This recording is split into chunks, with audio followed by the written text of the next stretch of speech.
Good afternoon, welcome to Calisete, and today we have another project, isang Toyota Altis.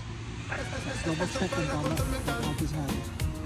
Alright, Toyota Corolla Altis. So si Sir, si Madam, galing pa sila sa Teminto. And we are really humbled na madala pa nila yung kanilang unit dito sa ating shop sa Marangal.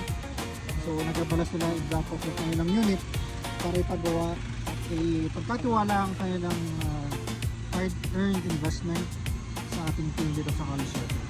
So syempre, first and foremost, thank you so much Sir, Madam, for your trust, no, para sa repair ng inyong unit. So itong unit nito is due for washover initially. Kaso yun nga, nag-decide sila na ang i-prioritize is yung rust damage dito sa may bubong. Ayan. So since yung rust damage sila dito, ayan, sa atin sa dulo, actually let's check. Parang pinawas pa nila sir, no? Thank you so much. Nice work for us.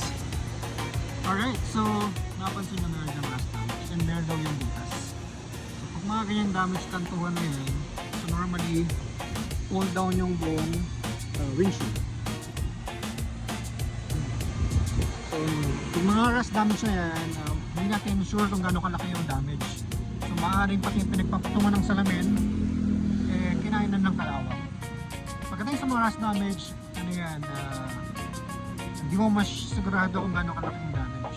So unless matanggal mo na yung pintura dyan sa area na yan. Kaya syempre, we assume the worst of the worst ang mga rust damage. And syempre, in-heads up namin mga client sa mga ganong mga scenario. Alam mo yun, setting the expectation. Pwede sila magulat na, oh bakit, ganyan lang, malit lang naman siya, mas lumaki. Rust damage, maaaring ang ilalim, medyo mas malaki siya compare sa nakikita mo. So, syempre, i-inform mo sa client na may ganong mga cases. Alright? So yun muna ang gagawin natin sa project na to. And I mentioned earlier na talagang before washover to, since may mga panel na siya na napinturahan na at hindi naging maganda yung output. Though syempre sa video hindi mo nakikita kasi makinis yung pintura, and talagang malaga sa sir, no? Malaga sir sa Madam sa kailang unit. Kaya kahit material na, no, yung unit sa kanila maganda pa rin. At hindi mo mapapansin yung defect sa paint unless talagang titigan mo siya ng malipitan. So syempre sa Calisete, we're experts sa pagdating sa pintura. So isang tingin lang natin, alam natin kung napinturahan na yung panel and kung maganda yung quality.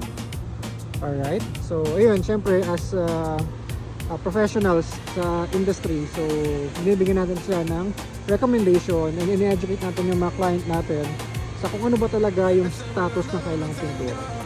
Tinutunan natin sila mapagbigay ng educated na decision sa pamamagitan ng pag-inform sa kanila kung anong status ng kailangang pintura.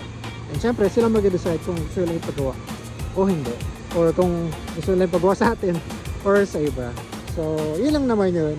So we love helping our customer, educating them, and making sure na naiintindihan nila yung ating repair at yung mga concern nila sa pintura ng kailang sakyan. So yun naman tayo. Ang prinsipyo natin sa Calisete is to help our customer better understand yung kailang pintura para makapag-decide sila ng maayos. Alright? So yun lang muna for now.